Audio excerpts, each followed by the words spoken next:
Okay, good afternoon, everybody. Welcome to the Black Heart Red Spade podcast with not my host this time, but my guest, Adrian. My name's Jamie. I'm going to be taking the podcast today. I guess we should begin. Live now. Okay. Sorry about that, guys. Bit of feedback. Okay. I'm ready. Cool. Lovely. So, Adrian, if you'd like to just introduce yourself, maybe give us a little bit about your background, how you came to be sitting in front of the camera today. Okay, well, thanks, Jamie. That's it feels really weird to be the one doing the being interviewed on this end of the chair, or the screen, shall I rather say. So my name is Adrian. As you guys all know by now, I'm the host of the Black Heart Red Spade podcast. I've been doing this for the last few months. My background is versatile and varied. I mean, to even go into everything would take a long time. But I started out my career in marketing as the co-founder of an internet startup where I worked in web design. I then progressed from there onwards to work in supplementation, health supplements. Like I formulated a health supplement made out of green tea and was a weight loss supplement, so to speak. Worked with lawyers on letters of credit, totaling billions of dollars in valuations. So that was my intro into debt financing and deal brokering. None of them came off, but it was still a very valuable experience to have seen how these things are structured and how they work. Progressed into project management and BA, business analysis, where I studied courses. And then I got the opportunity when I went on a spiritual retreat called the Mankind Project. To anyone who's not familiar with it, it's a retreat where men connect with one another, to become better men. It's almost like an initiation into manhood, similar to what the Native Americans and other native tribes used to do. Other than that, I also work. That's actually where I met the guy who introduced me to trading. Funny enough, they always say we meet the people in the most odd of places. Well, exactly one of those instances. So I met the guy over there, and here we became friendly. And at one point, we were talking about markets and stuff, and I said to him, "I'm really interested in," and he said, "Why? Really?" He said, "Yeah." I said, "Yeah, I'm definitely interested." He said, "Okay, well, I'll organize you. I'll see what I can do to organize you a job. You just go and get your exams." So organize the job. Literally walked in, first interview. They said, "Okay, we like you. We'll take you." Easiest bloody interview of my life, I swear. It was one of those. And then I started my career a few months later as a trainee assistant, and then I eventually started trading futures, CFDs, all that stuff. 2-3 years later, I started trading options, completely different ball game, as you would know, Jamie, and eventually ended up here in London, where I've just been, trying my utmost to do a lot of things. I did consultation for a hedge fund in New York called Zygus Capital. They're a systematic trading hedge fund, where I met one of our mutual friends, David Bell. David was also a consultant for them. And I've worked with, David and I looked to doing the options thing together until he was recruited, shall I say, as the head of Trading View here in the UK. And I've just done loads of different things. I mean, you and I started up BHRS together pretty much. It was a COVID thing that came into being. It's one of those interesting ideas that just pops into my head. And I can't remember how we even came about it. I just said to you, "Hey, do you want to join me for the podcast?" And you were like, "Yeah, sure." It just kind of formed sort of naturally, didn't it? It was just one of those things. Here we are. Yeah, exactly. and here we are. Just sitting and having the interview. Yeah. It's as I said, it feels very different being on the opposite end because I think telling your story is whoa. It's like I'm used to asking people about their stories, but now you're asking me about mine, and yeah, it's good. Push me into that zone of discomfort. I actually welcome it. That's what BHRS is about at the end of the day. Yeah, it's definitely a very different space being on the other end of the interview, isn't it? Yeah, very much so. I mean, just to sit here with you, I can actually feel my nerves tingling a bit. I mean, I've known you for a long time. I mean, I know I'm in a completely safe environment, no question about it. And yet I still feel that feeling of all eyes are on me at the moment. So it's really weird. I don't know how to explain it. No, it's a funny one. It's definitely a funny one. I remember the first interview we did with Simon, or at least the first one I was on with Simon. Yeah. And I remember feeling the same thing, like, oh my God, what's going to happen? And just thinking, where's it going to go? But, you know, as the things roll on, you just get more and more comfortable, and eventually it's just becomes sort of second nature. I think. 100%. But, you know, if I could ask you one question as part of the whole interview process, I mean, I know why I'm doing podcasting and what I like about it, but what if you learned about yourself in this whole process that you didn't even necessarily know was there? Because I certainly picked up a lot about myself.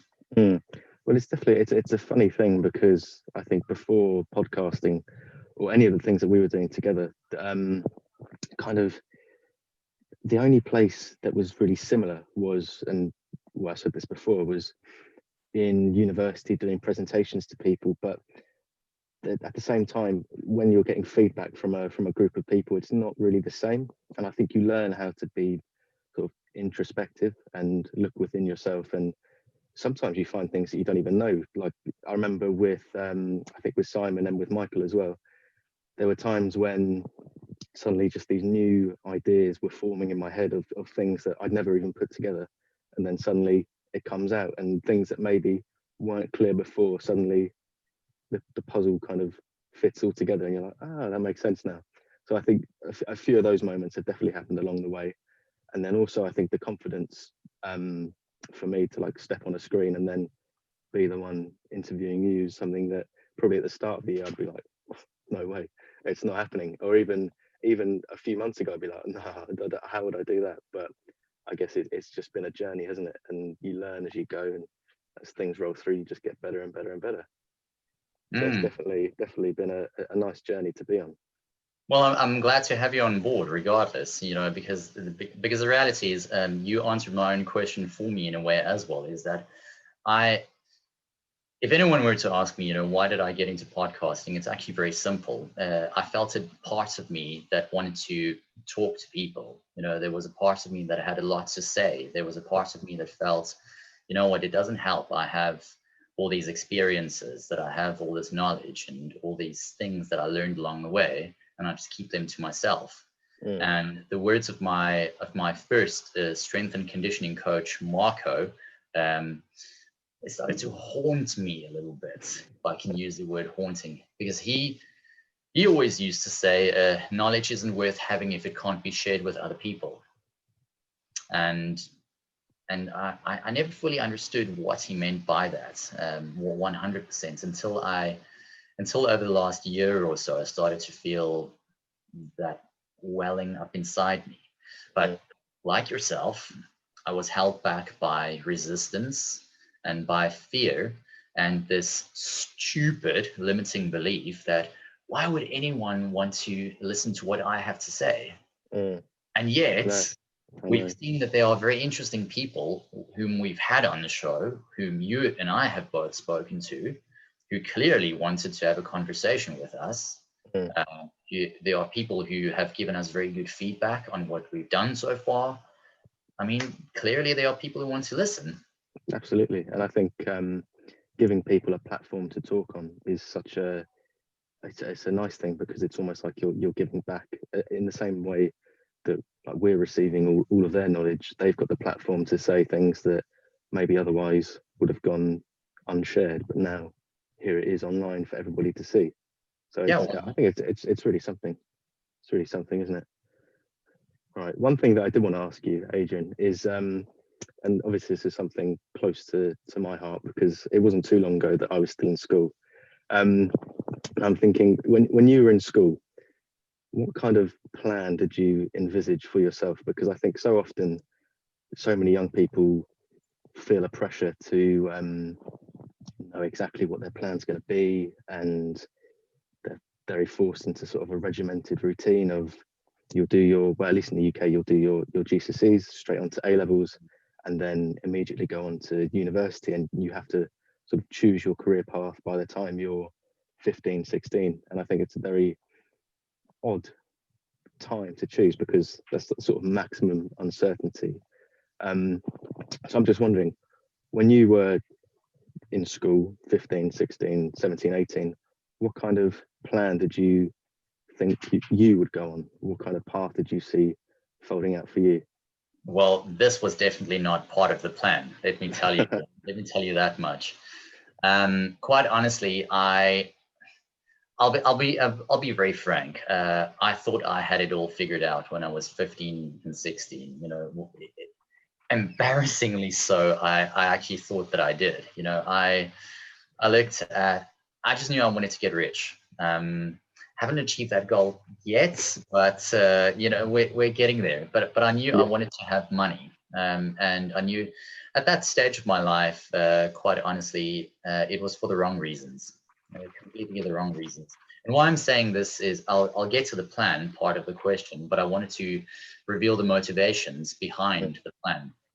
So I wanted to get rich, but completely for the wrong reasons, because at that stage of my life, I didn't have a decent understanding of what it meant to have the responsibility of all that wealth in your hands.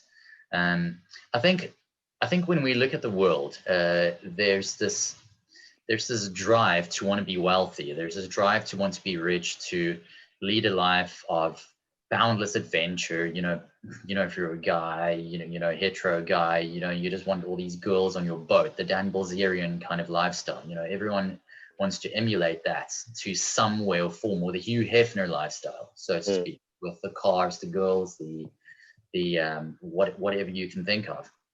But what struck me as I got a little bit older is that is fun, but that's not happiness. You know, it doesn't necessarily mean happiness. It's just, think of it as a constant dopamine injection that makes you feel good, and it puts you in a state of elevation, but it doesn't keep you in that state of elevation. Because the reality is that if you want to be wealthy, I think you've got to accept the fact that there's going to be a lot of responsibility that comes with it. So getting to the planning part, that's what I wanted, but I had no idea how to get there. So what I did is that after school, my math was literally crap in school. I'm not going to lie to you. I mean, I was horrific at math. I don't think it's because I lacked intellect. I just lacked interest, because first of all, no one could tell me why the hell would I need math. No one could give me a concrete reason as to say, Adrian, the reason why you're going through all this suffering to learn all this stuff is because this is the kind of life that you'll be able to lead, and this is because of what you'll be able to do with it. I don't know if that's resonating with you in any kind of way. 100%, 100%. It was all just numbers on a page and kind of meaningless. Just kind of do this, do that, and get to the answer, and that's it. But nothing further than that, right? Yeah, exactly. So I thought I had a plan, but my plan was just to get through school. Quite honestly, I was academically inclined. I've always had a good memory, so I believe that I'm most likely, I'm not diagnosed, but I most likely have a very minor case of what's known as Asperger's syndrome. Because of some things that I've noticed, I just have this crazy memory where I can recall facts and figures and all those things. And in one way that's good, but in another way that made me incredibly lazy too. I'm a much harder worker now than ever before, but that did make me lazy, especially in school, where I just thought, screw this. Why am I going to study overly hard if I can just remember a lot of stuff? Yeah. But when I left school, I didn't even have final year math. I had second last year math because I was just so shite at it, for lack of a better word. And I went on to study a course in personal training because I've always had this interest in physicality and physical development. And a lot of that stemmed from the fact that I was a skinny child, you know. So I mean, I was athletic, don't get me wrong, but I never looked like the most athletic jock in the room or any of those things. So it was driven by a desire, but also by some form of insecurity at the same time, which, even as I'm saying it, it's very hard for me to admit, but it's, hey, I'm here to be real with everyone. So it was driven by that. And I found it interesting. I'm not going to lie to you. I did find it interesting how anatomy works, you know, how nutrition works and all that stuff. Looking back, maybe I needed that kind of platform, so to speak, to help me to start leading a life of more optionality. Because if your own physical structure is in a crap condition, or you know, or your mind or your nutrition is lacking and stuff, then I just don't think you will get to where you want to be. You know, they say it all starts with you. So I wanted to start with me. So after I did that, I went for an aptitude test, and quite interestingly enough, this result was the complete opposite of what I had found during a school aptitude test, where my academic prowess was said to be superior, but my practical was said to be average. And this one, my practical was superior and my academic was average. Is like, whoa, where did that come from? And I went on to study marketing. I did a three-year course. Technically, it's the same as doing a BCom in marketing, except it was offered by a private institution and not by a university. But it was exactly the same level. Yeah. So that was like the plan, because the whole thing about marketing that I liked about it, though, is that you learn how to essentially market yourself. You look to see what's in demand and how to create markets, but also tap into existing markets and all that stuff. And I always knew I wanted to be in the world of business, and accounting was not something that interested me whatsoever. I think at that stage of my life, I'd rather have shot myself in both feet than actually even consider sitting and doing an accounting course. No offense to all you guys who did it, much respect to you, but that just wasn't me. So I think that was my plan, you know, to use that physicality, that marketing and stuff, tap into markets, be entrepreneurial and push forward. But looking back, my plan was based on a strategy of hope, you know, that hoping that everything will fall into place somehow, hoping that my what shall I call it, my memory, my people skills and all those things would somehow help me, or that the universe will guide me and show me what I needed. And yes, the universe does guide you, but it also prods you into directions that you might not even consider at this particular stage. And sometimes it just blocks you straight up like that. And when you want to go into another direction and just say, buddy, you can keep butting your head against this wall, but you are not getting through. So how about you turn around, go back a few steps, and pick another door or another path. I know. I mean, what's the next question? I know. I mean, I answered it. No, I think that's kind of summed up quite nicely. And I guess if anyone who's out there listening is a younger guy, maybe, or girl even, and still in education and maybe isn't sure what the path is, I think it's a story that a lot of people say is that, you know, you just got to keep on going, keep on rolling, take things as they come, and it's okay to be reactive and not always know what the best path forwards is, especially for the guys in school, I think. And I know especially that's something I was like, well, I've no idea what to do. You just got to take what comes, and eventually stuff will just stick, and you'll keep going, and you'll find something that you like, you'll find something that you're good at. You'll find a combination of things that you're good at, and maybe you can combine those. Like, well, I mean, this is what I'm going to go on to next. You can combine those interests and make something new and good, and something that people enjoy. So Adrian, I think the next thing for you, I was going to say, is obviously it seems that sort of the business and marketing and finance, that's one aspect of your interest, but then also physical fitness, training, and like all the bodyweight stuff that you do is incredible. Like it was like the ring handstand push-ups that you were doing the other day. I was like, it seems impossible. Obviously, those are two I guess if you look at it on the surface, quite not opposing interests, but very distinct, very separate interests. And I know this is a big part of Black Heart Red Spade. Mm. How would you say that financial well-being and sort of business acumen and that side of things ties in with physical health, and I suppose leading on from that, maybe a mental health aspect as well? How do you combine those two things together? Well, it's a really good question, Jamie, and I think one of the best ways for me to answer it is to, instead of looking at them as opposing disciplines, rather look at them as complementary disciplines. I think we sometimes live in a world where we are so specialization focused, thinking that if you're good in one thing, you can only be good at one thing. And yet, if we look at all the greats in history, they were all bloody polymaths. How many of the greatest people in history were specialists?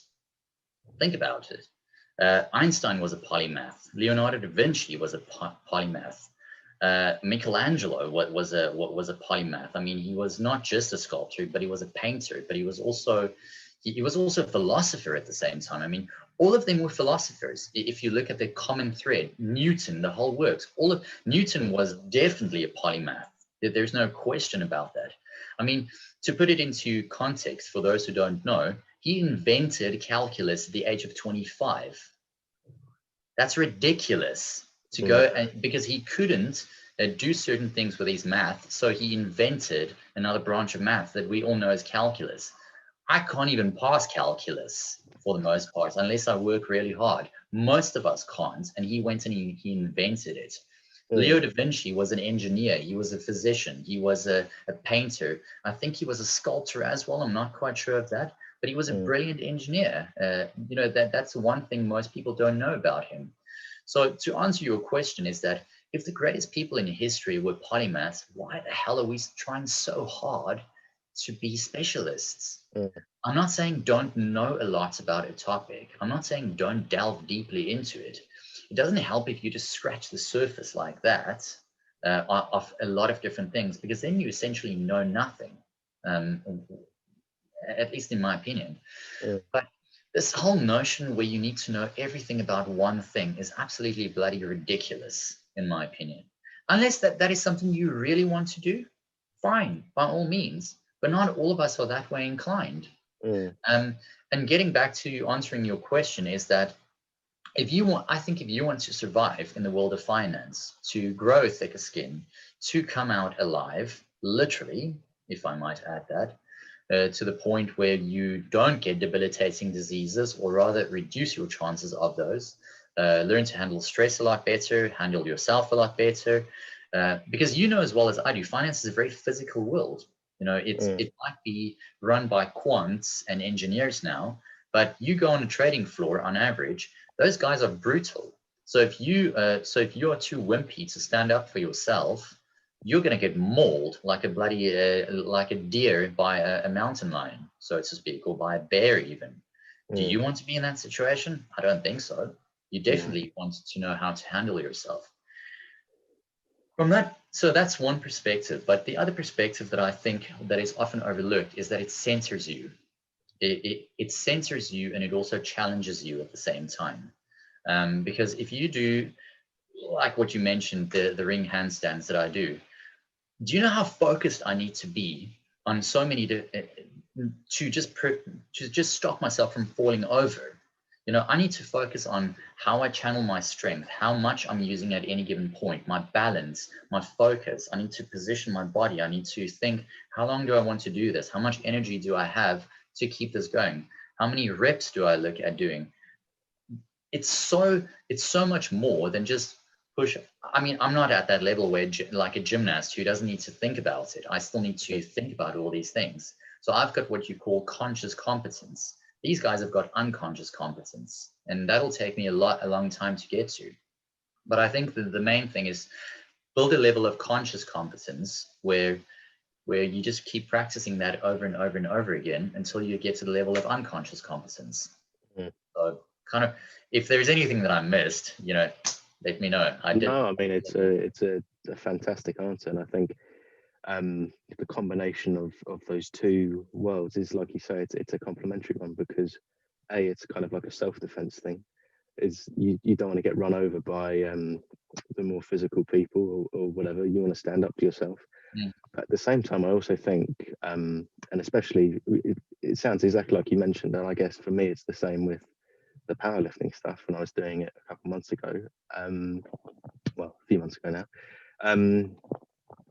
That kind of mental focus and the level of coordination and ability just to channel all your energy into one single thing, whether it's one movement, whether it's keeping your balance, whether it's being mindful of where you're putting in your energy, keeping symmetry through your body, all these different things, and to build that kind of mental awareness to the point where one day you could have unconscious competence in a skill, in a movement, in anything. I think is such a valuable learning process, because it teaches you, I think, how to slog. It teaches you how to get through hard times, because there's going to be so many times. I mean, I can't even imagine how many times leading up to all those handstand push-ups that you've like fallen backwards or been unable to push a rep or something, and that's the part that normally happened. It is, and it's such a debilitating feeling where you get on those rings and you want to push yourself up. It happens. It's as if your body just says, not happening. Don't even try. Exactly. And overcoming that process of repeated failure, and you keep coming back, and every day, you might not notice it day to day or week to week, but over the months, over the years even, you improve and you get better and better and better. And it's such a, I know for me at least, such like a fantastic feeling, even to put on another like 2.5 kilos onto the bar, because it's like all those reps, all the straining, all the eating, all the recovery, all these things that came into that one lift or whatever was worth it. And so it's a really good feeling. And then I think transferring that ability over, not just into finance, but I suppose any career path that you go down, is being able to accept failure, being able to accept, oh, I couldn't do this today, or in trading, I made a bad trade today, or I didn't follow my system, and I broke my rules, or something. Just being able to accept, okay, that's that, new day, come back tomorrow, and we'll do the same thing. Or in training next week, we'll come back the same day next week and do the same thing over and over again, until eventually, like I say, with the puzzle, it just kind of clicks all together and suddenly everything makes sense. So I think that nice combination of, I think it's just mental toughness, but being sort of incarnated through physical strength is such an important thing, and it transfers through all aspects of life. I can't remember who said, I think it's a Socrates quote. I think he said it's such a shame. It's a shame for man to go through life without knowing what his body is truly capable of. Socrates. Yeah. Awesome. And you look at the statues of him, and he's like some massive ripped Greek guy. So it's definitely embodying what he's saying there. But yeah, so I think you raised a very good point. It transfers very nicely, and it's such an important thing to have the physical fitness, and it transfers into all that stuff. We're not talking heads. I mean, why just focus on this when you've got a body? You know, we forget that the body is the unconscious mind, or the embodiment of the unconscious mind, and your head is the embodiment of the conscious mind. So the you that I'm speaking to you right now, and the me that you are speaking to right now, is what's up here in the neocortex. But the rest of me that makes up the other 95% of my existence is here. Why neglect the other 95%? It's absolutely bloody ridiculous. Yeah. And I think, unfortunately, what's also happened is this ridiculous notion that if you're someone who focuses on developing his physicality or her physicality, that you're somehow vain, conceited, self-absorbed, or any of that nonsense, when in fact I'll challenge the points and say, no, it's not necessarily. It could also be a form of developing athletic intelligence, because there are many different forms of intelligence, despite popular belief. I mean, the reality is that if you look at a guy like Usain Bolt, I love using him as an example, or any pro athlete for that matter, they've got a level of physical intelligence that you and I don't necessarily possess, or rather that the average person doesn't possess. No matter how hard you and I train, no matter how well we eat, we can get the best coaches in the world, we will not beat a guy like LeBron James at basketball. No way.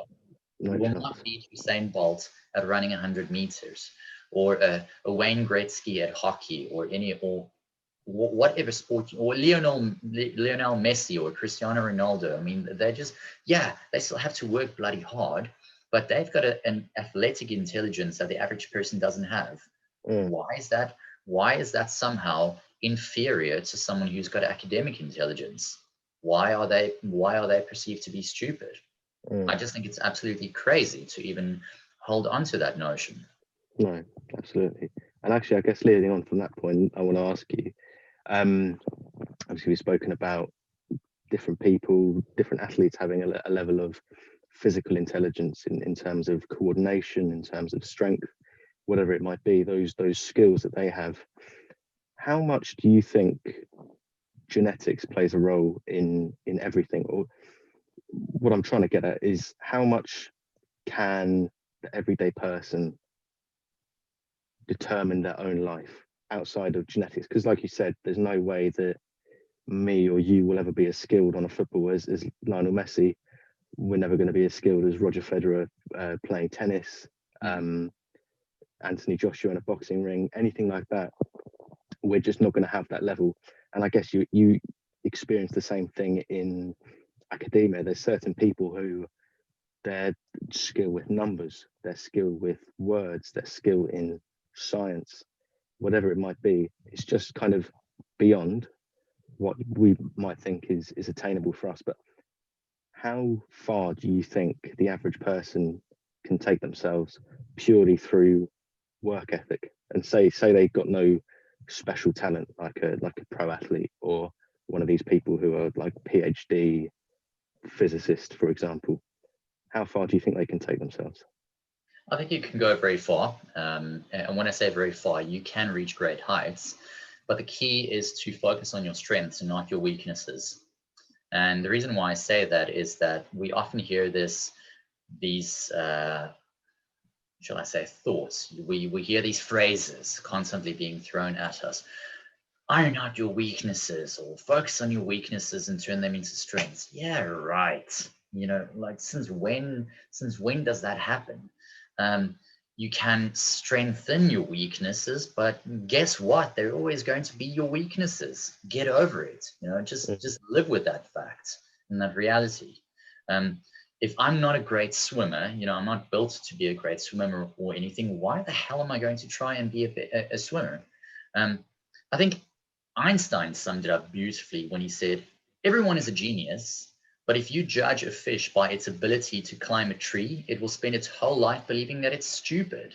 So why do you want to climb trees if you're designed to swim? Or if you're an artist, why do you want to be a theoretical physicist if you haven't necessarily got that ability?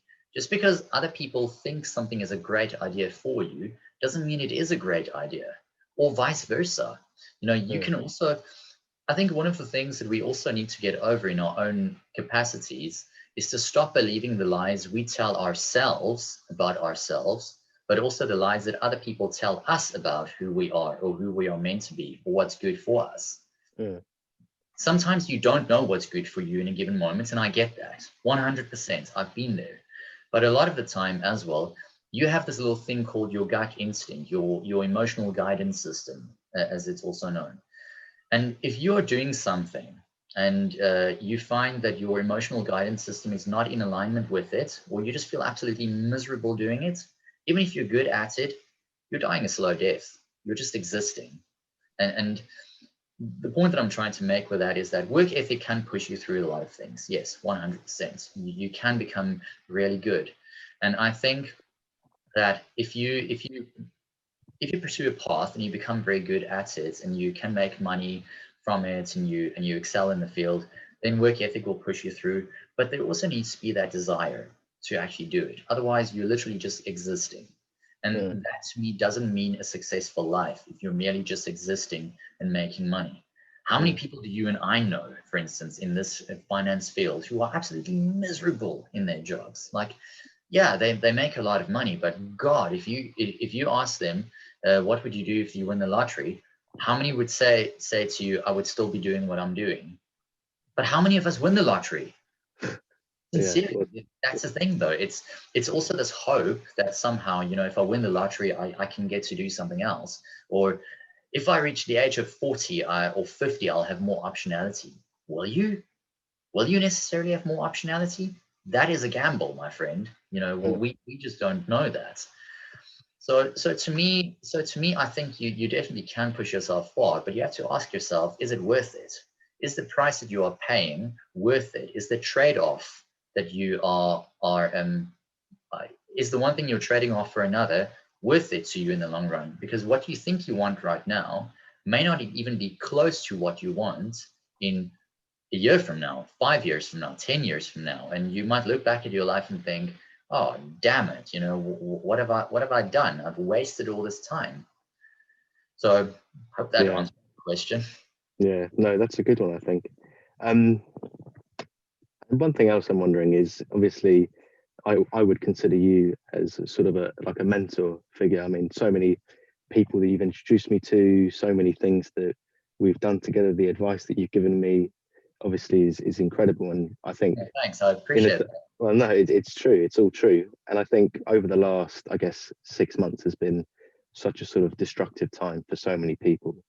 And to have the opportunity to have that sort of creative force, and it was like I was saying the other day, that creative force kind of behind me, like pushing me, has been sort of invaluable, because there's so many things that I'm currently got my fingers in that I wouldn't have otherwise. So obviously I've got a lot to thank you for in that regard.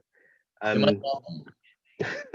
It's my pleasure, because sincerely, and please continue. I just want to say, to me, it's don't even. I really appreciate the gratitude, but you don't even need to thank me. I know talent when I see it. It's one of my abilities that I can spot talent in other people very quickly, and I noticed it in you since day one when we met last year in December. So I just went and I thought, you know what, I saw a lot of myself in you, and I thought I didn't really have anyone to help me or just show me, of potential pitfalls and things along the way. And that's why, besides, you were a lot more advanced at your age than what I was. So I'm like, yes, this guy's going to do well. If there's any hiring managers out here listening, go and hit my LinkedIn up, please.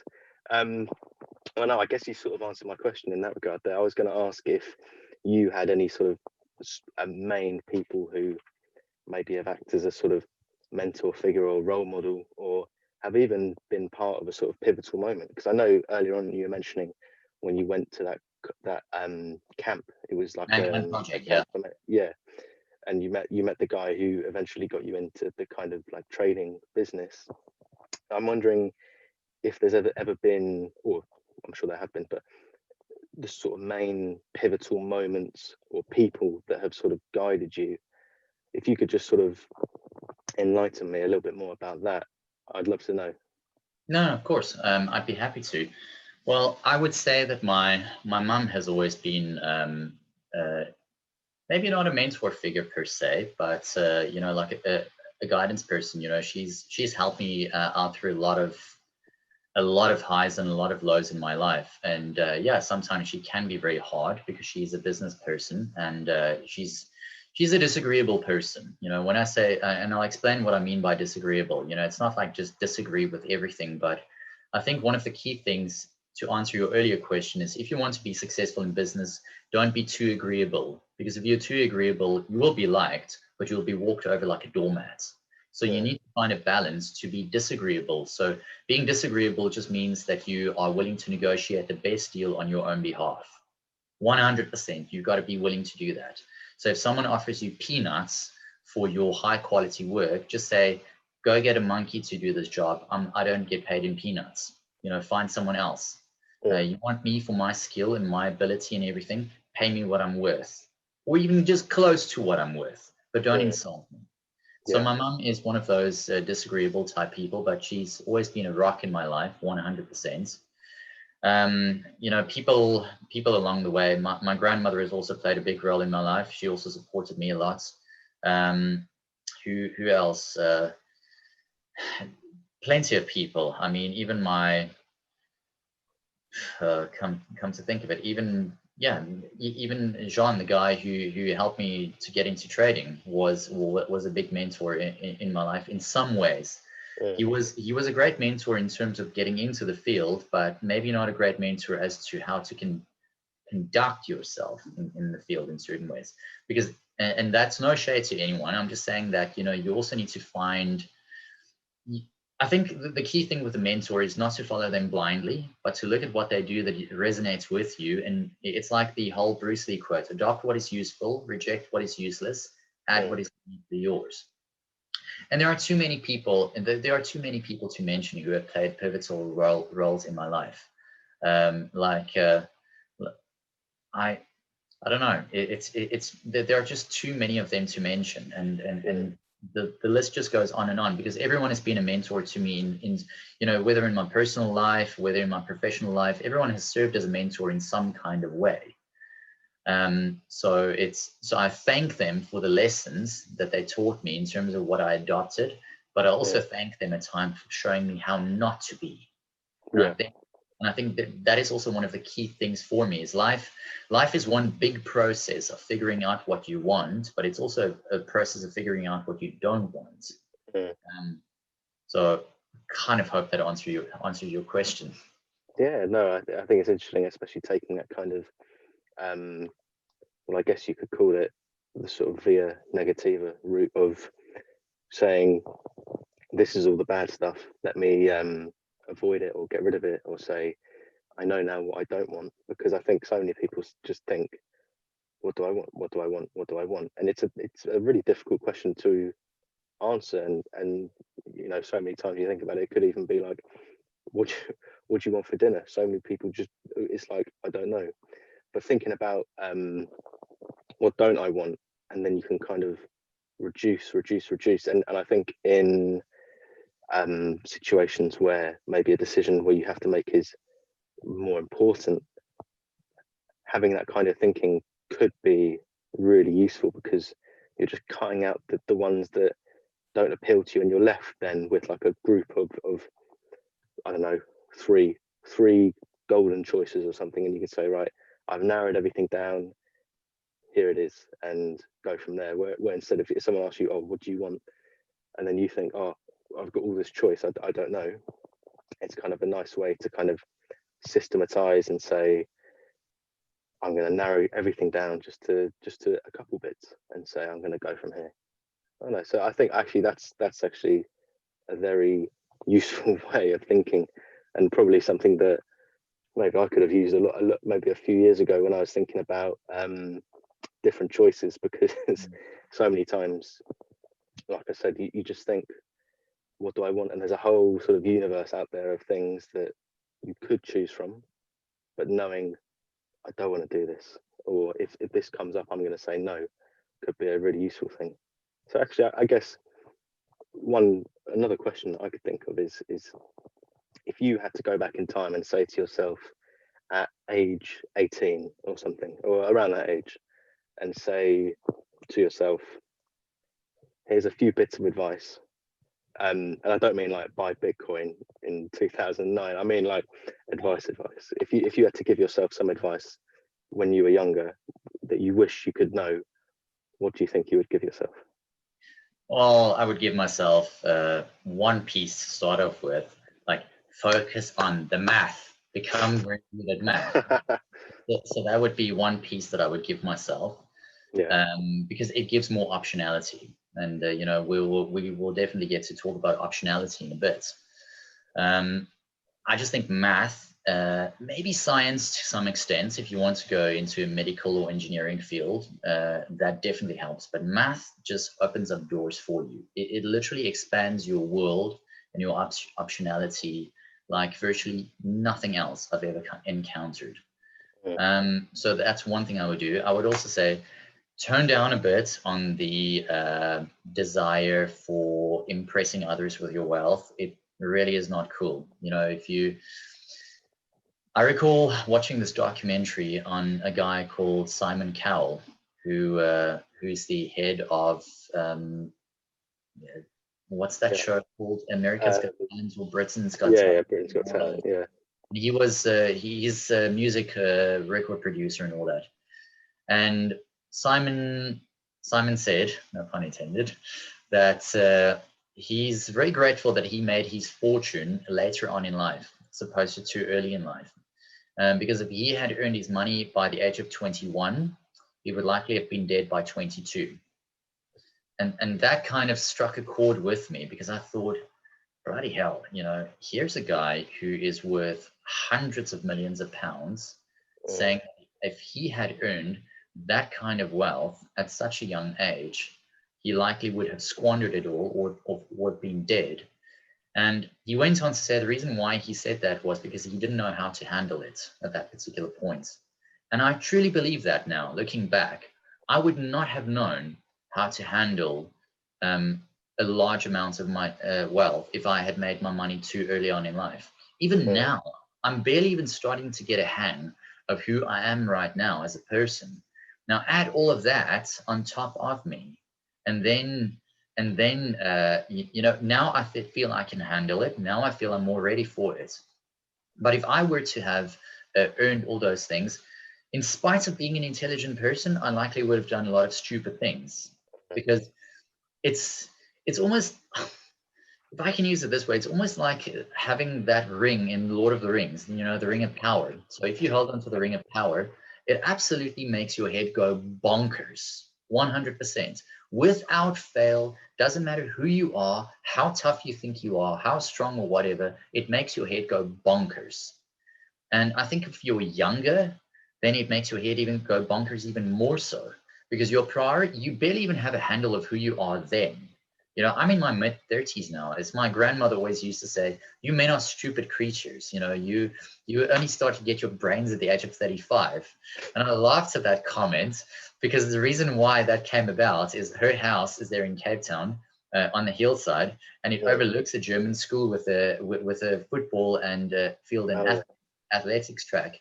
And there was this male guinea fowl chasing this female guinea fowl for, I kid you not, what felt like about 45 minutes, just around the track, all over. And we looked at this and we were laughing, and she said, oh, you men are such stupid creatures. Look at this poor girl just running away from the guy, and he's not getting the hint. And I was 19 at the time, and she said, you men only get your brains at the age of 35 in any case. So this year I joked and I said, well, Gran, you'll be pleased to know I finally got my brains and my wisdom. So the point that I'm trying to make for that funny story is just that it takes a while for you to grow into who you are. And I think that's what I would tell myself at a younger age as well, is like, relax. You are going to screw up a lot. Believe me, you are going to screw up so many times. What you think you want right now is not even going to be close to what you want later on in life. The people whom you think are your friends right now are not going to be your friends going forward. Or one or two of them may be, but very few of them will be, because you're all going to grow into different directions, like branches on a tree, so to speak. Yeah. And you're all going to go in different directions, and that's okay. Be okay with that, but also be okay with who you are now and who you are going to become later on in life. Be 100% okay with it, because you are right now where you are meant to be. And this is your development, and that's that. So that's a very long-winded answer that I would give myself. But the importance behind that is to show that there's no, well, buy Bitcoin in 2009 or buy, I mean, if you get that, you get that. But I think growing and maturing into someone who's worth knowing and worth being is far more important than making some few great investment decisions, which might turn you into an obnoxious little prick if you make a lot of money in any case. Then no one wants to know you. Sorry for swearing, guys, but that's just how I feel. Yeah, I guess there's no, I guess you could sum that up by saying there's no substitute for time. in terms of maturing as a person. And then at the same time, not all wealth is necessarily financial, even though, I mean, it's nice to have this kind of financial security. It's not the only thing that matters. No, of course not. It's lovely to have. Yeah. Oh, Yeah. and learn jiu-jitsu. That's the other thing I would say. Oh, Learn yeah. jiu-jitsu. That's the other thing that I would say to myself at the age of 18, if possible. I didn't even know it existed back then, obviously, but I would say now, go learn jiu-jitsu. How would you, I guess, well, that's a nice lead on. How would you say, well, firstly, I mean, how long have you been learning jiu-jitsu for? And how would you say it's kind of developed you as a person? Because I know martial arts, I remember I used to do, when I was really young, karate for, I think, like 5 years or something. And it's really, I remember it instilling a kind of a sort of like work ethic and a kind of love for exercise as well. But how would you say, well, firstly, how long have you been doing it? And how would you say it's affected you? So on and off, injuries aside and all that stuff, on and off for quite a few years. I think I started back in 2010 was my first introduction to Brazilian Jiu-Jitsu. Not as in the actual art and not as in the discipline itself, but part of MMA. Like yourself, I started with other martial arts. I did a little bit of karate for about a year in primary school. Didn't like it very much. I found it a bit too, I don't know, theoretical, if I can put it that way. I didn't feel that this would give me the confidence to handle myself if the proverbial poo hit the fan. Later on in life, I tried a thing called Muay Thai. Those who don't know, that's a martial art it's called Thai boxing by some people. Very brutal art. I became quite good at it. I was in the fighters class, training to become an amateur fighter, so I knew how to handle myself. There was no question about it. But what I didn't like about Muay Thai is that it's essentially a slugfest. So you go in, the toughest guy wins most of the time. It's hardly. There is definitely technique in terms of how you learn how to use your elbows. I learned how to punch properly. I can tell you that much from Muay Thai and kicked. I can kick very hard. I can punch very hard. All that stuff, and that's thanks to Muay Thai. But it wasn't me. It definitely wasn't me. I don't think I have that aggressive enough personality where I want to hurt someone, and that kind of never appealed to me.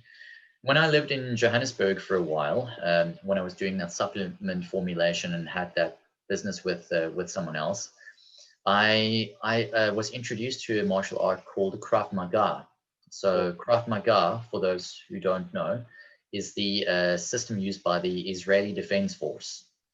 So I did the civilian version of that. I got up to my P1 level certification, but I left a bit too soon in any case. Life changed and I left, but otherwise I would have maybe continued with that. I liked it. It was really good. And at the same time as that, I was introduced to a guy by one of the Muay Thai fighters whom I trained. I took on a strength and conditioning challenge where I trained him within 28 days to get to top fit level through kettlebells and all that stuff, and he won his fight. And he introduced me to a guy who was in MMA, and Sean, the coach at the time, introduced me to Brazilian Jiu-Jitsu and a thing called Vale Tudo. So Vale Tudo is a form of no holds barred fighting.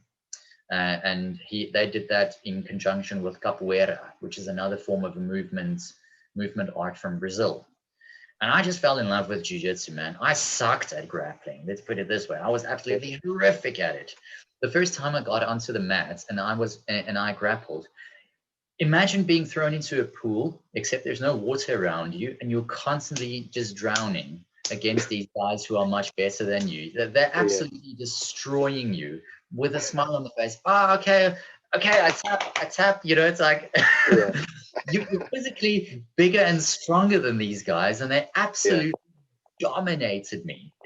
And I thought, whoa, I've been dominated before in other martial arts, but nothing like this. And yet they did it with a smile on their faces, no bruises, no punches, no kicks, nothing. And I thought, damn, what have I been missing out on? So Sean indirectly led me to love martial arts, well, Brazilian Jiu-Jitsu at least. And when I moved back to Cape Town, I joined an academy called Renzo Gracie Academy, and I trained there for a while. And as I moved further out, I lived close to the academy, and as I moved further out, I just joined another one that was closer to me, and that was under Hiron Gracie. So Hiron Gracie is Elio Gracie, the founder of Jiu-Jitsu, or one of the founders. That's his grandson.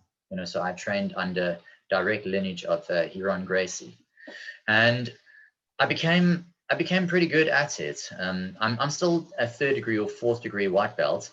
Technically, I should be at blue belt or at least purple belt by now, with all the training that I've done in between. But I don't call myself that because I haven't earned it yet. But what it's done for me is it's literally changed my outlook on life and myself in so many ways, Jamie. I mean, to even begin to tell you of the depth of the art and what it's done for me as a person, I could literally write a book this thick to give you an idea. Nothing that I've ever done has given me more physical optionality than what Jiu-Jitsu has. So not only just in the form of self-defense, but also in the form of mobility, understanding leverage, how I can look at someone and just by the way they stand, for instance, I can, if they're aggressive, I can tell, you know how to fight, or you don't, I've got your number.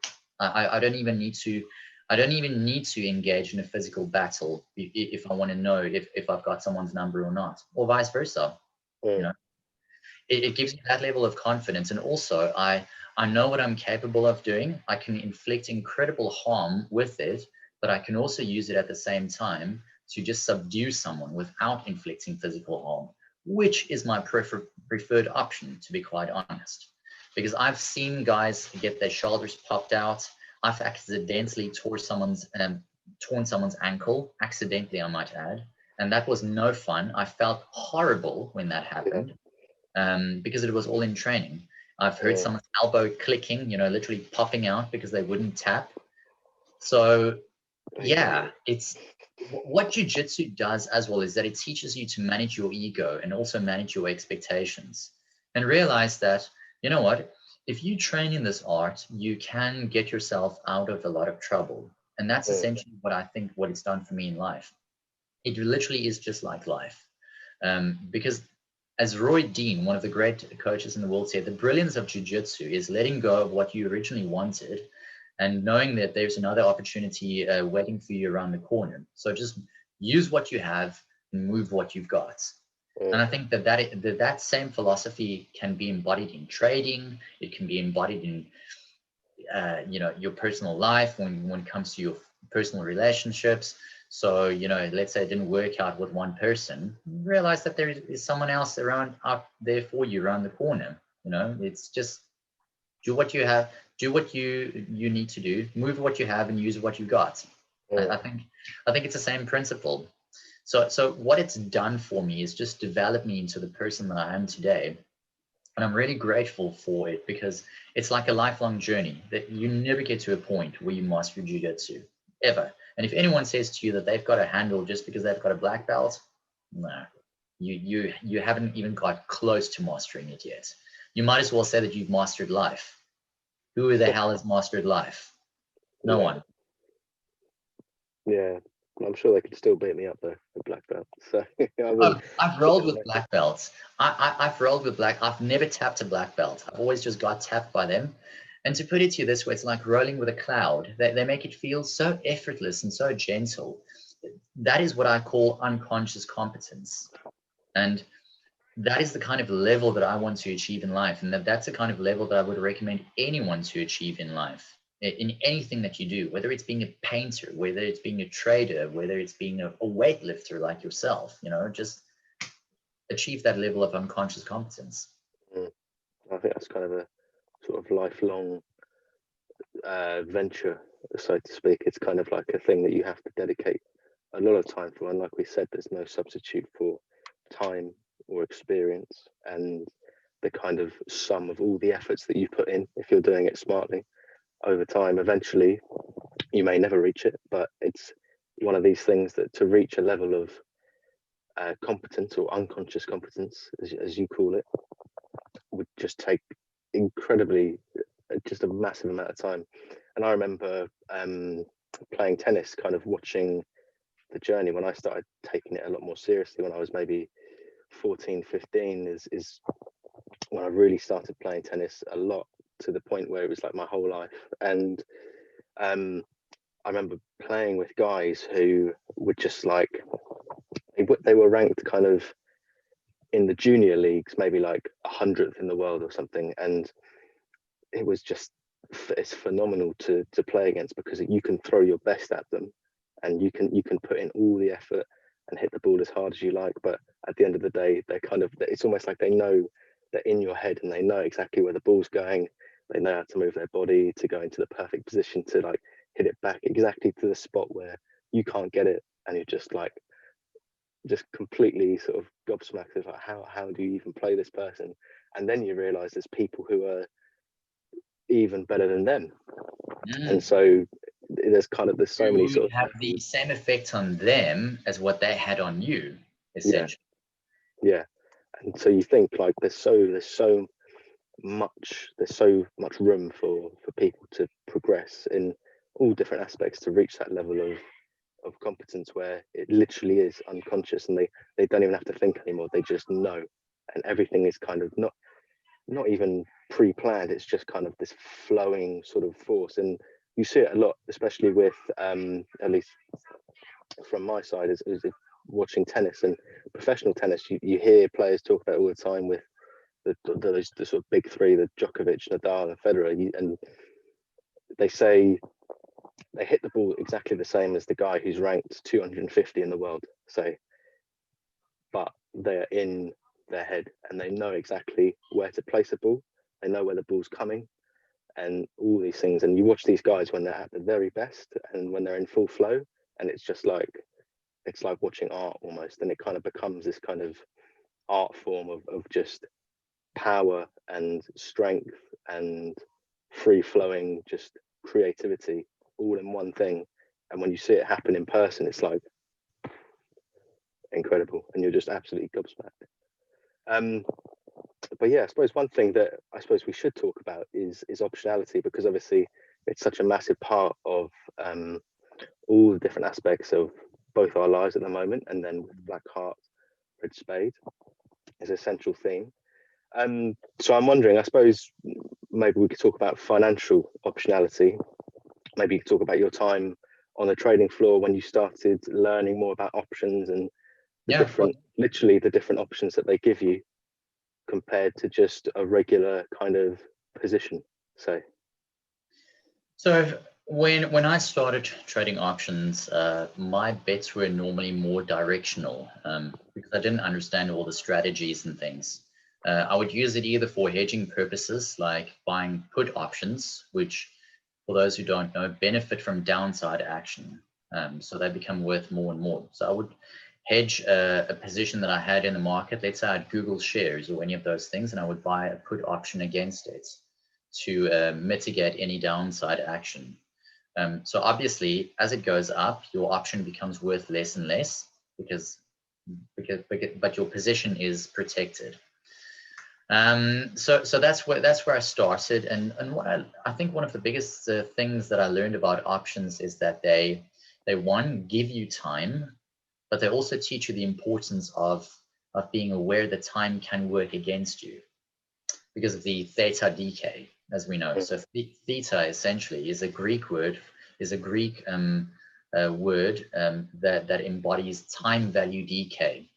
So the longer your option is held, and the closer it gets to the expiration date, the more that theta accelerates. So it starts looking like a hyperbolic chart like that.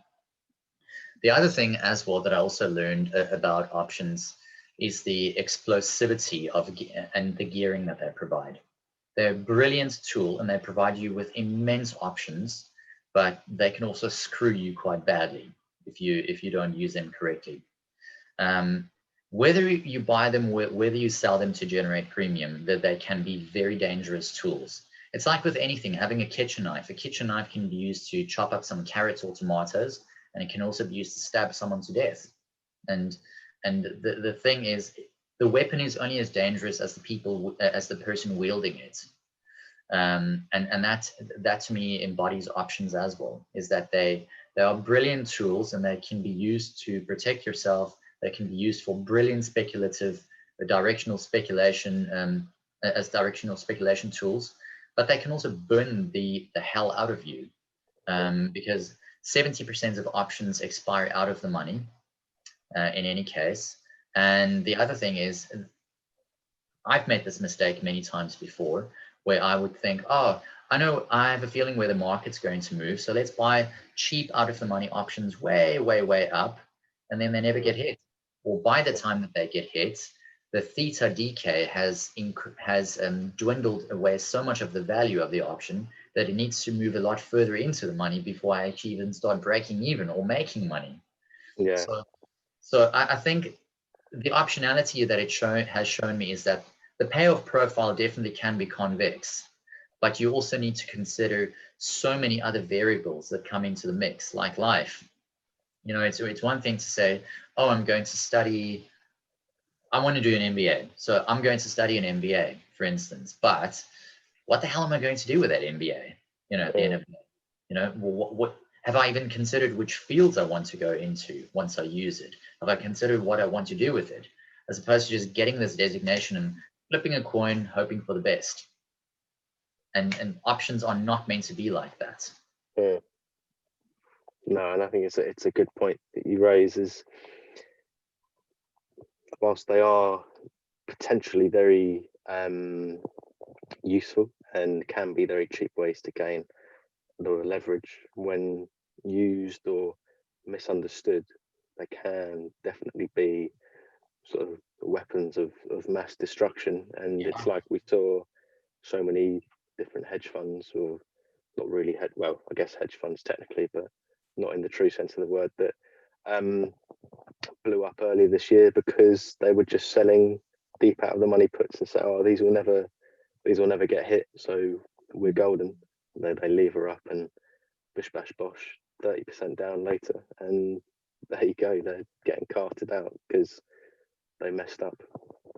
But yeah, so I guess they give you optionality, but then being on the other side of that is a very sort of dangerous proposition. But when used in control and controlled with, it's can be an exceptionally useful tool.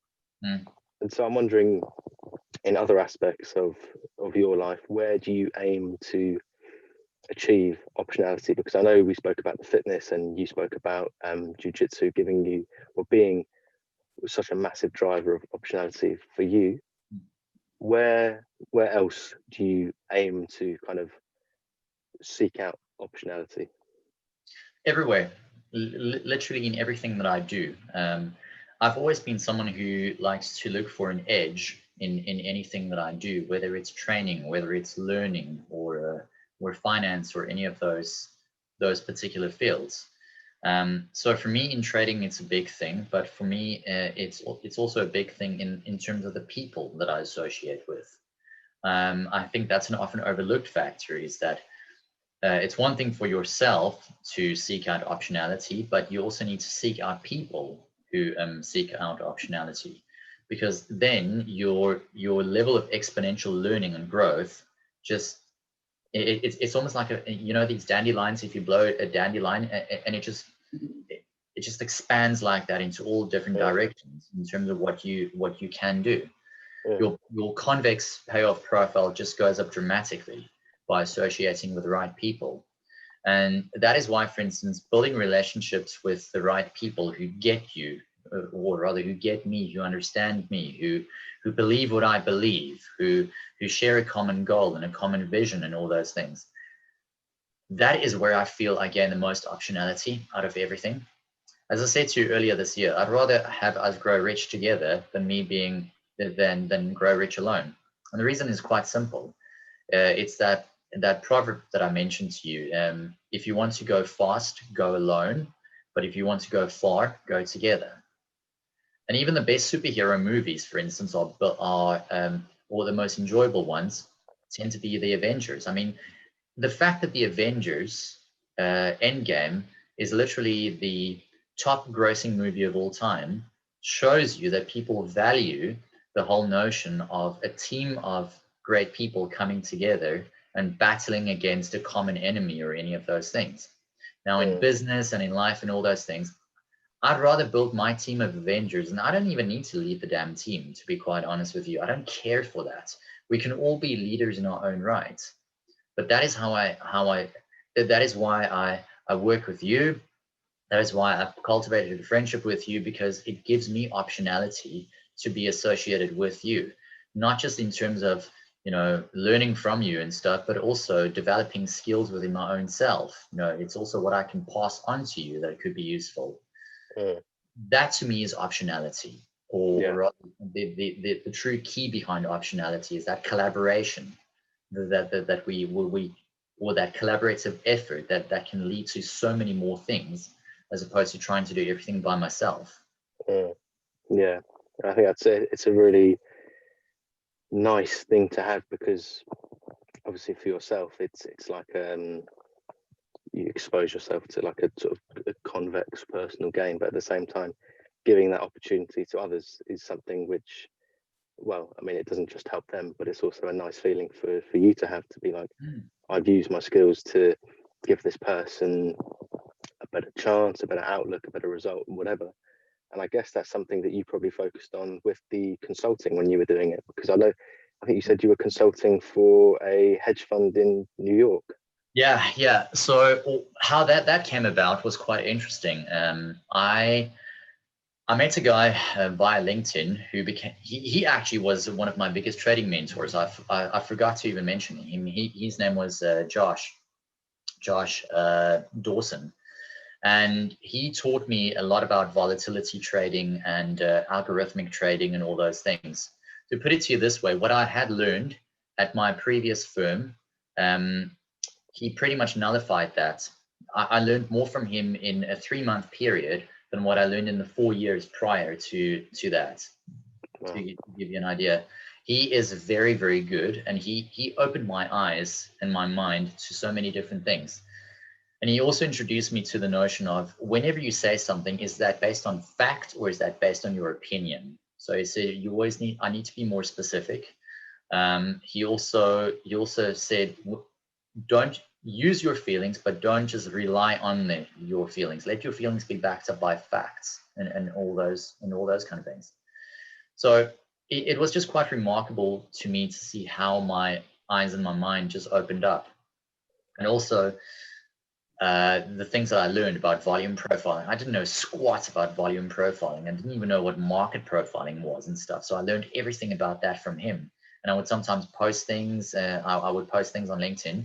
And the head of this fund, they're a systematic trading fund, but they essentially are a hedge fund. The head of this guy just messaged me and said, "Hey, I love your posts. Would you mind joining our morning calls? US time and all that." So I started joining them, and I met amazing people. I met a guy who worked for a very large company in China. These two guys who ran the fund are former bankers. That they also did multi-billion-dollar deals in terms of credit deals and all that stuff. I met David via them. I also met this other guy called Noel Smith. He's a volatility trader. I would say is at your level, maybe even a bit higher in terms of knowledge, but that's only purely because of experience that he's been doing this for 17 years, I think. So, he's someone I would love for you to be able to sit down with, for instance, and learn from, because he's just he's what he knows of options, or rather what he has forgotten about options is what I still need to learn, to give you a rough idea of how good this guy is, but in a very humble, very straightforward and direct kind of manner that he would present his ideas and things. And these are the kind of people, as I said, that I found give me optionality. It's the people I associate with that give me optionality, and the optionality that I can provide to them, because life to me is more about a collaborative process. And it's not just about what I can gain and what I can do. It's what we can all do together. Because if you look at humanity is successful as it is not because of one or two people. It's because of our collective collaborative efforts. And yeah, consulting for the hedge fund did a heck of a lot for me, because I also started to see that, hey, the stuff that I learned along the way is pretty damn useful. The stuff that people want to learn more about and want to see more of. And they're using it. They're using my volume profiling and my stats profiling and my opinions. And I had never written bloody reports before in my life. Maybe one or two here and there, but this developed that report writing skill and the ability to keep it engaging as possible, as opposed to just say, oh, well, so this is what the market's doing. And so I actually just started giving opinions, and I started adding a bit of humor into it. I would use real life examples and analogies and things to make a very boring topic. Let's be honest, finance is freaking boring a lot of the time. Let's just be frank about that. I started to think to myself, you know what, how can I make this more engaging, for people that actually want to sit and read my stuff, as opposed to thinking, who the hell's this guy? Why should I even listen to him? So that's also what gave me a lot of optionality, was just dealing with these folks and just stepping up to the plate, as opposed to being too afraid to want to join them. Because believe me, there's a lot to be afraid of. There's your whole reputation. There's the fear that what might not be enough, or that no one might want to hear what you have to say. But that's all bogus a lot of the time, because you have a lot more within you than what you give yourself credit for. Yeah. And I say that to myself, and I say that to you and to anyone else. You have a lot more inside of you. Just allow it to come out, and you'll shock yourself. Yeah, and it was like the thing where you said, your friend with the options has forgotten more than you even need to learn. Well, I think it's so true for any one of us, is that there are skills that we've picked up, knowledge that we've picked up along the way, that I guess maybe at the time we thought was maybe irrelevant or something, or just not key to the moment, and it kind of settles to the back of your head and you forget about it. But there are people out there who, and it's like you said, you couldn't believe they were like valuing your reports and whatever when you hadn't done it before. But there's things that we all know that different people just benefit from hearing. And I think, again, and this kind of links back again to the podcast, is that it's this platform to give people a space to say things, and things that maybe they thought weren't relevant, things that have gone to the back of their head that they've forgotten about, suddenly come into the fore, and they become important. And all these different things just show that everyone's got a little bit on offer that is valuable, and everybody deserves a chance to be heard and have their voice kind of out there. And this podcast gives people the platform to say those things that are on their mind, because obviously the variety of guests that, I mean, especially that you've had on from so many different backgrounds, from business, from you had the psychology, from sports, and obviously we have markets as well. So just this wide range of all these different things that different people can benefit from hearing about, and maybe it just goes a little bit to helping them for the rest of the day, for the rest of the week, month, maybe even for the rest of their life, who knows. But so there's so many different valuable things that can be heard and deserve to be heard, because who knows when it might come in handy. That's the thing, Jamie, 100%. And that's the reason why I started Black Heart Red Spade in the first place. I think you've seen the movie already, Interstate 60, in terms of how that had a massive influence. I mean, I never really got your feedback on it so much. I think we kind of lost track with other things that we were doing. But that's one of the movies that shaped my life the most. And it's that scene where in the hospital, remember when they were holding up the cards, and Diamond, Spade, Heart, Club, and all that. And the lead character, played by that James Marsden guy, was so confident that he had passed that test. He was like, no, but few people do. And he held up the black hearts and the red spades.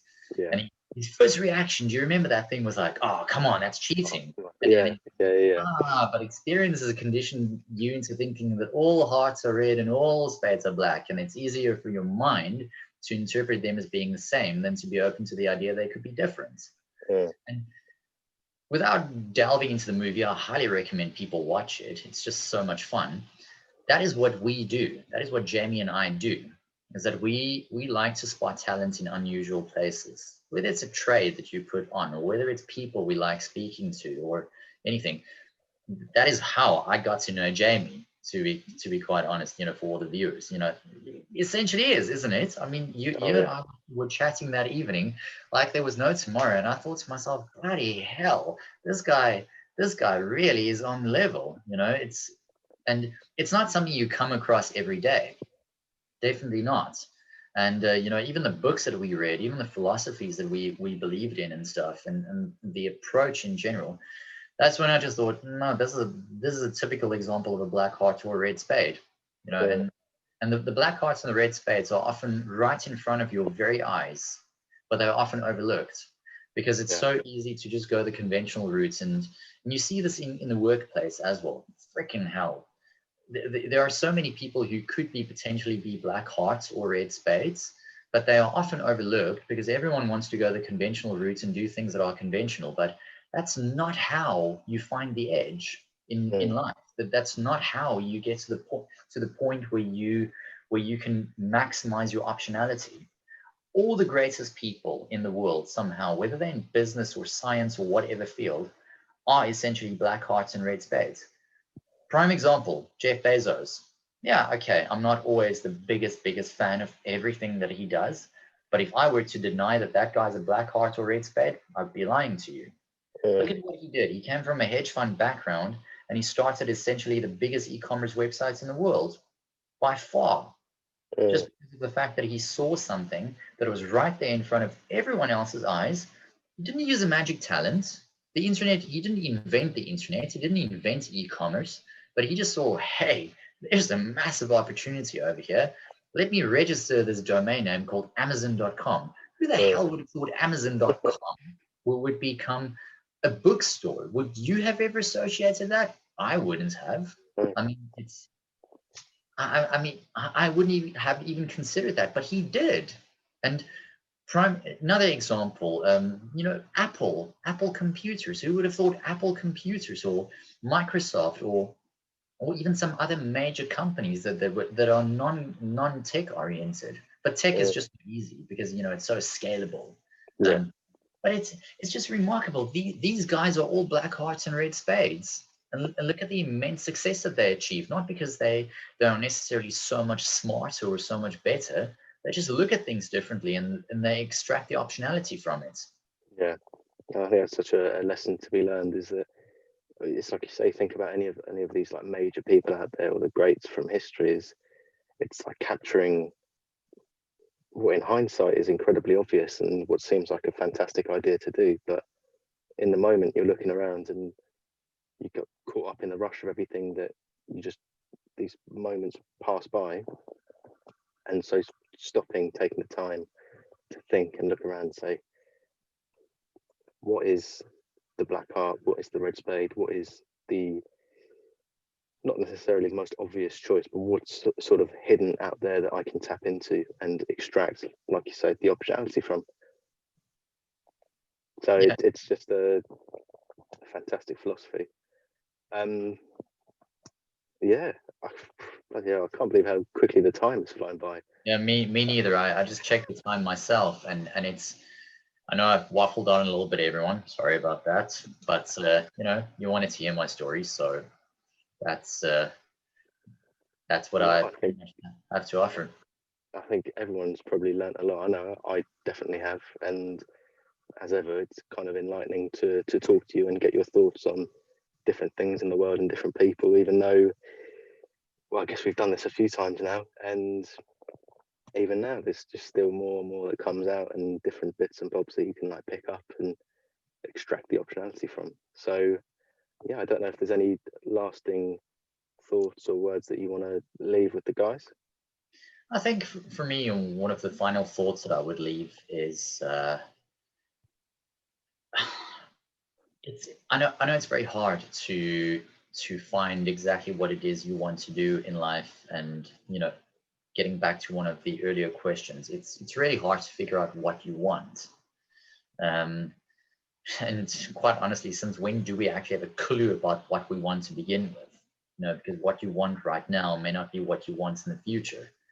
And we do live in a world where we have to make choices. I think one of the best things that I can just say is that just take ownership of whatever choices you make. Whether good, bad choices or bad choices, take ownership for it. If you find that the direction that you went down is not for you, just bloody well say, you know what, it didn't work. Let me change direction and find something else that does work for me. Because I've been too afraid myself sometimes to give up because of all these memes that you see on the internet, like don't give up, don't give in. But giving up, as Byron said on my last podcast, giving up and quitting are not the same thing.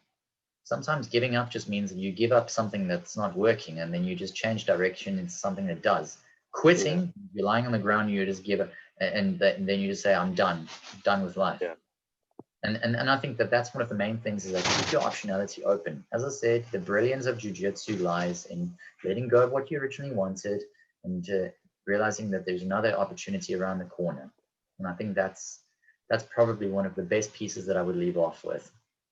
Yeah. That's optionality. If that's not optionality, I don't know what is. I'm not sure, right? And I don't think there's any way that I can top that. So, yeah, I guess thank you to everyone who stuck around this long to Yeah, thanks a lot, everyone. The link will be on YouTube. It will be on our LinkedIn's. It will be on Twitter as well. So you'll definitely see it there if you don't see it on YouTube or not seeing it now already. Yeah, and I think that's probably a wrap then, isn't it? That's a wrap, Jamie. Well done on your first solo one. Proud of you. You did BHRA's proud. Well done. Yeah, God, earned my wings. Yeah, you've absolutely earned your wings. You can fly solo from now on. And I actually look forward to some of the future ones, because you're going to be hosting a few of them even without me. So yeah, you'll do us proud. Lovely, but thanks guys. for the interview. I feel really good about how this turned out, and I just want to say thanks to everyone who listened. Much appreciated. Yeah, absolutely. Thank you, guys. And I look forward to my turn as well. Yes, absolutely. That's coming up soon. Yeah. All right then. Right, over and out, guys. Please. Cheers. Bye. See you later.